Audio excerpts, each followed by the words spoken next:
మాటే శిలాశాసనమని పెద్ద మార్కెట్లో వ్యాపారుల జాబితా తయారైతే ప్రణాళిక ప్రకారం నిర్మాణం చేయడానికి ముందుకు వెళ్తామని ఎమ్మెల్యే గొండు శంకర్ స్పష్టం చేశారు. పెద్ద మార్కెట్ పునర్నిర్మాణ పనుల కోసం ఈ నెల 15లోగా ఖాళీ చేయించాలి అని మంత్రి అచ్చెన్నాయుడు ఇటీవల మార్కెట్లో పర్యటించిన సందర్భంగా అధికారులకు ఆదేశించడంపై వ్యాపారులంతా బుధవారం టీడీపీ జిల్లా కార్యాలయంలో ఎమ్మెల్యే శంకర్తో సమావేశమయ్యారు. ఈ సందర్భంగా శంకర్ మాట్లాడుతూ జాబితా తయారైన తర్వాత అందులో ఉన్న వ్యాపారులందరికీ స్థలాల కేటాయింపుపై జిల్లా కలెక్టర్ నుండి స్పష్టమైన హామీ వచ్చిన తర్వాతనే మార్కెట్ను తరలిస్తామన్నారు. సమావేశంలో పెద్ద మార్కెట్ వర్తక సంఘం అధ్యక్షులు కోరాడ హరిగోపాల్ తదితరులు పాల్గొన్నారు. ఇప్పుడు కొల్లని కుంభకర్ణుడిలాగా 6 నెలలు నిద్రపోయి ఇప్పుడు లేచి కుంభకర్ణుడు మీ మీద ఎటు ఏం సవత్తల్లి ప్రేమ చూపిస్తున్నారు, మొసలి కన్నీరు కారుస్తున్నారు. వాళ్ళే కంపు చేశారు. మీకు అందరికీ రెడీయా? ఓకే, మీకు అందరికీ ఒకటే చెప్తున్నాను. అసలు మార్కెట్ కోసం రామ్మోహన్ రెడ్డి గారు ఎప్పటి నుండో మనం అందరం వెళ్దాం అని అన్నారు. టైం దొరకట్లేదు, నువ్వే ముందు వెళ్ళి వచ్చే అన్నాడు. నేను మొన్న వెళ్ళి వచ్చాను.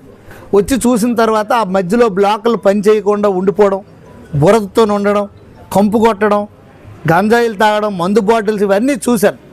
అచ్చెన్నాయుడు గారికి కూడా తెలుసు. ఆయన చూసి ఇది మార్కెట్కి ఏటో చేయాలని నేను ఎప్పటి నుండో ఆయన కోరిక. అయితే ఇంతవరకు ఆయన ఎందుకు ఊరుకున్నారంటే ఇంతవరకు మనకి బడ్జెట్ రాలే. ఇప్పుడు బడ్జెట్లో మార్కెటింగ్ కూడా ఆయన శాఖ కనుక ఆయనకి ఏదో కొంత బడ్జెట్ ఉండే అవకాశాలు ఉన్నాయి, లోన్లో ఏదో. సో ఆయన వచ్చేమన్నారు, 15వ తారీఖు కల్లా మీరు అందరూ మాట్లాడుకొని ఇవన్నీ చేసి ఖాళీ చేసేటట్టు చెయ్యండి అన్నాడు. ఒక డేట్ ఫిక్స్ అయిపోతే వెంటనే అయిపోద్ది డేట్, మనకు 15 రోజులు అవ్వచ్చు. తర్వాత నేను ఏమీ దానిపైన ఇంతవరకు మాట్లాడలే. ఏదో ఇష్టానుసారంగా ఎవడ మట్టుగాడు రాసేసి, ఎవడ మట్టుగాడు ఇచ్చేసి, ఎవడ మట్టుగాడు ఇచ్చేసి కిలికి కోరుండి అందరూ ఏమంటారు, మాకు ఎక్కడో శుభ్రంగా ఇస్తే మేము వెళ్తాం, మాకు ఎక్కడో చూపిస్తే వెళ్తామని అంటారు. కానీ క్యాప్షన్లో ఏం పెడతారు, ఎదురు తిరిగిన మార్కెట్ వర్తకులు, ఎదురు తిరిగిన మార్కెట్ రాస్తాను. అంటే వాళ్ళు పేపర్లు చూడాలి, వాళ్ళు న్యూస్ చూడాలని. అంతా మీరు కళ్ళబొల్లి మాటలు ఎవరు నమ్మొద్దు. మీకు ఈరోజు అందరికీ క్లారిటీ ఇస్తున్నాను. నేను అరస వెళ్ళి 16 మందికి వెకేట్ చేయించాము అంటే ఆ 16 పేపర్లో నేను రౌడీనని రాశారు. నాకే ఒక ఊర్లో ఎలక్షన్ రోజు దాడి చేస్తే అప్పుడే ప్రపంచం స్టార్ట్ అయిందని రాశాడు ఒకడు. ఏదేదో రాస్తారు వాళ్ళు. మీరు అందుకు మీకు కూడా చెప్తున్నాను, మేము ఇల్లు ఇది రాసేస్తాం, నువ్వు ఇది చెప్పకపోతే ఇది రాసేస్తాం, రాసుకొని మా దొరికితే అయినా ప్యాకెట్లతో దొరుకుతారు అంతేనే. పెద్ద గుడ్డు పోతే పోనీ, నేను ఇంకోలా హెల్ప్ చేస్తాను. మీకు ఎవరికి భయపడకండి. మీరు ఇల్లులు దర్జాగా మీ ఇల్లులు మీరు కట్టుకోండి. మీ ప్రాబ్లమ్స్ ఉంటే అధికారుల దగ్గరికి వెళ్ళండి. ఏ అధికారి పని చేయకపోతే నాకు చెప్పండి. దళారీలు ఎవరిని నమ్మకండి, బ్లాక్ మెయిలర్స్ని నమ్మకండి. ఇది రాసేస్తావు నువ్వు ఇవ్వకపోతే అంటే నమ్మకండి, రాసుకొని. నువ్వు ఇది లేకపోతే ఎరగొట్టేస్తావు అంటే కొట్టుకొని చూసుకుంటాను. నేను ఉంటాను మీకు అందరికీ నేను అండగుంటాను. తప్పుడు మాటలు నమ్మొద్దు, తప్పుడు రాతలు నమ్మొద్దు, తప్పుడు న్యూస్ని వినొద్దు, తప్పుడు న్యూస్ కనొద్దు. నేను మీకు జవాబుదారీతనం. మీరందరూ నాకు ఓట్లేసి గెలిపించారు. ప్రతి ఒక్కడికి నేను జవాబుదారం. ఏ ఒక్కడిక్కడ కాదు మోనార్క్. మళ్ళీ మీ ప్రతి ఒక్కడు ఆ చివరి నిల్చున్నాడు కూడా నేను జవాబుదారీతనం నేను ఇస్తాను. మీ అందరూ ఎట్టి పరిస్థితులు అభద్రతా భావంకు లోనవ్వద్దు. మీ అందరికీ నేను అండగా ఉంటాను. అవసరమైతే మీ ఎవరికి ఇష్టం లేకపోతే ఇది డ్రాప్ చేసుకుంటాం. మేము ఈ ప్రపోజల్ డ్రాప్ చేసేస్తాం, మాకేం ప్రాబ్లం లేదు. ప్రజలందరికీ ఆనందంగా ఉండడమే ఫైనల్. ఇది గౌరవ ముఖ్యమంత్రి గారు కూడా మాకు చెప్పింది అదే. పల్లె నిద్ర చేయమన్నారు, వారంకి ఒక రోజు వెళ్ళి ఊర్లో పడుకోమన్నారు. నేను ఆల్రెడీ పల్లెలు తిరుగుతున్నాను. శంకరన్న పల్లె పిలుపు అని పేరు మొదలెట్టాను. శంకరన్న పల్లె నిద్ర గౌరవ ముఖ్యమంత్రి వారి ఆదేశానుసారం నేను వెళ్ళి పల్లెటూరులో పడుకుంటున్నాను. వారంకి ఒకసారి 2 సార్లు పడుకుంటున్నాను. నాకేం ఎక్కడికి వెళ్ళినా పడుకోవడమే కాదు. సో తప్పకుండా అలాగే వార్డుల్లో వచ్చి పడుకుంటాం, మీ మార్కెట్లో వచ్చి పడుకుంటున్న అవసరమైతే ఒకరోజు నైట్ మీరు రండి, ఏం పర్వాలేదు. అందరూ దయించి మళ్ళీ ఒక్కసారి చెప్తున్నాను, నేను మీ మనిషిను, మీ ఇంటి మనిషిని నేను. మీరు పైవాడిగా చూడకండి. శంకరన్న మీకు దెబ్బ వేస్తాడంటే మా శంకరన్న మా ఇంటోడు మాకెందుకు దెబ్బ వేస్తాడు రా, ఎవడరా నువ్వు అని బెత్తం తీయండి. నా దగ్గరికి రండి, పలానోడు ఇలా పుకారు పుట్టిస్తానని ఎంట పెట్టి కొట్టండి. డబ్బులు కమ్ముడిపోయి వాళ్ళు పుకార్లు పుట్టిస్తున్నారు. ఎవరు పుకార్లు మీరు నమ్మొద్దు. ఎవడైతే పుకారు పుట్టిస్తాడో వాడి కోసం నేను మాట్లాడుతున్నాను. ఎవరైతే తప్పుడు ప్రచారం చేస్తున్నారో వాళ్ళ కోసం పెంచాలా, లేకపోతే మళ్ళీ మీ ప్రారంభం ఎప్పుడు అవుద్ది?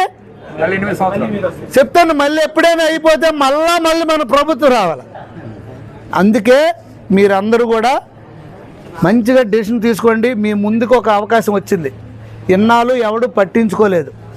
ఎవరు కట్టిందో వాళ్ళు ఎరక్కొట్టరు. పేకపోయినా వైసీపీ వాళ్ళు మీకు ఆ మార్కెట్ని బాగు చేసే పరిస్థితి ఉండదు. ఎందుకు? మేము ఇది కట్టాము, మాదే కరెక్ట్ అంటారు వాళ్ళు. అది కొడితే వాళ్ళు ఇదైపోయినట్టే కదా, తప్పు చేసినట్టు. అందుకో వాళ్ళు అలాంటి కళ్ళపల్లి మాటలు ఆడుతారు.